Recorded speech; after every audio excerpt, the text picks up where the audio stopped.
So another credibility hit for the media here. What exactly should we make of this? We're going to debate that now with Republican strategist Matt Braynard and Democratic political analyst Robert Patillo. Guys, thanks for coming on today.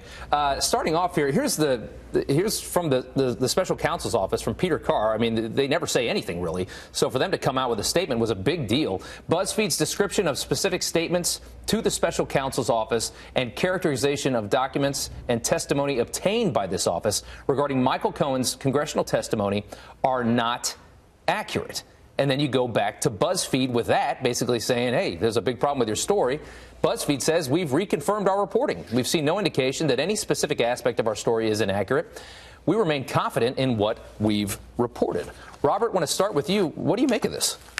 Well, I think before the conservatives launch up the fake news media bandwagon, let's look at exactly what the statement from Carr said. It said that very specific parts of the statement were inaccurate. It was not a direct repudiation of the entirety of the reporting. It was not a direct repudiation saying this is flatly false, this is flatly inaccurate. So what we have seen is that the Mueller investigation has been very buttoned up. It's been very leak-free in a town where everything leaks. So we should probably wait until we get the full report out before we start saying that the BuzzFeed article was indeed inaccurate. But Matt, over to you real quick. I mean, they don't say much out of this special counsel. For them to come out and put a statement out like this, it sounds like a big part of this story must be inaccurate. Otherwise, why would they care? Why would they? It's a huge condemnation of the story and its accuracy.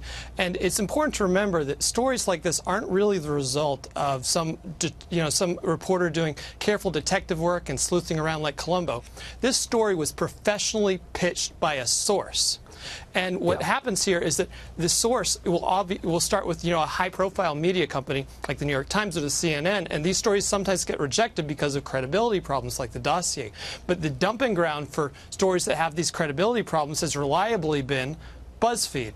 And what this does is it gives cover to the rest of the media to then report the story that they would have otherwise not put their hands on, not originally sourced, with the caveat that reported by BuzzFeed. So this is an indictment not just of BuzzFeed, but of the entire media that have given wall-to-wall coverage of this. Robert, over to you. I mean, BuzzFeed's not really the most credible, source for news anyway, but I mean, there have been a lot of issues with journalism surrounding the president and his administration. I mean, you had the ABC, the Brian Ross story that got him suspended, talking about Flynn contacting the Russians when they were in the candidacy rather than when they were actually elected, which was a big difference. The kids in cages, the pictures that came from 2014 when Obama was the president.